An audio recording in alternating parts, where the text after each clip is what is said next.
Well, Matic's defeat on the road, how do you assess that one from your perspective?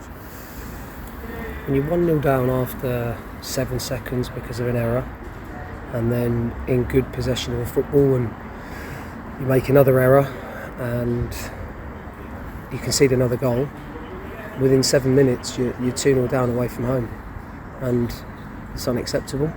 And I felt today that there was too much of a disparity between our first half performance, which I didn't think was very good at all, against our second half performance, where we completely dominated the game and had enough chances to get back into the game in terms of being on level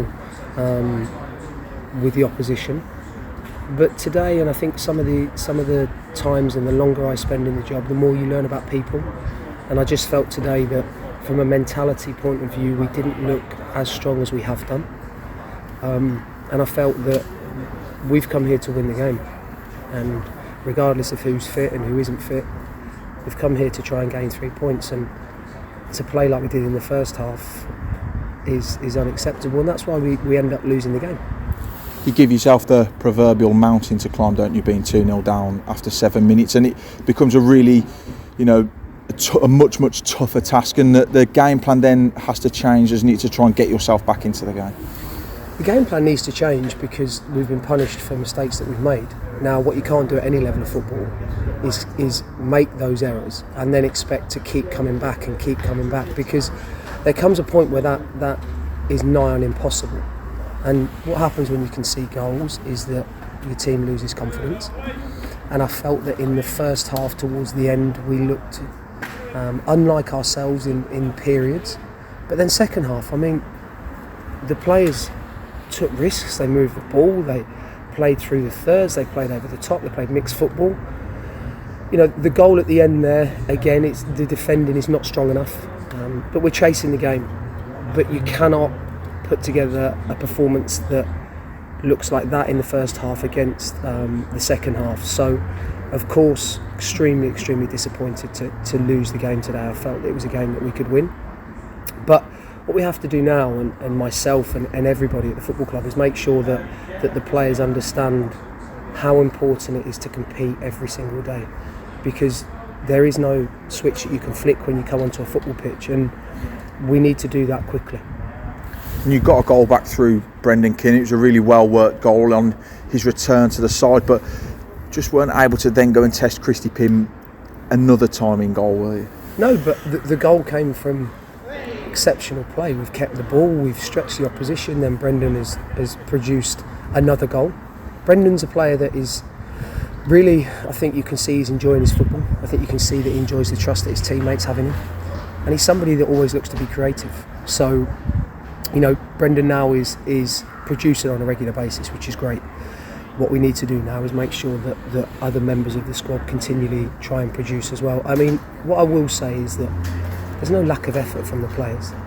There really isn't. And it's just today, like last Saturday, we made errors that got punished, but the errors are most definitely avoidable.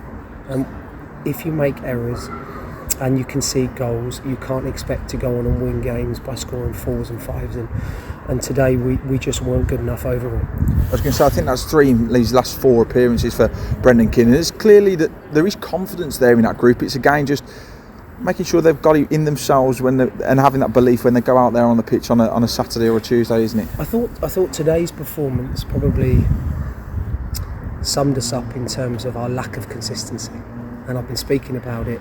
And it's something that we need to find. How we find that, that's my job, and the coaches. We must make sure that the players continually drive each other on, because when we perform and when we play at our best, then that's making sure that we are defensively solid, and then when we have the opportunity, we really take risks. You see the goal today, it comes from a good period of football, and that pleased me, but there wasn't enough of it today.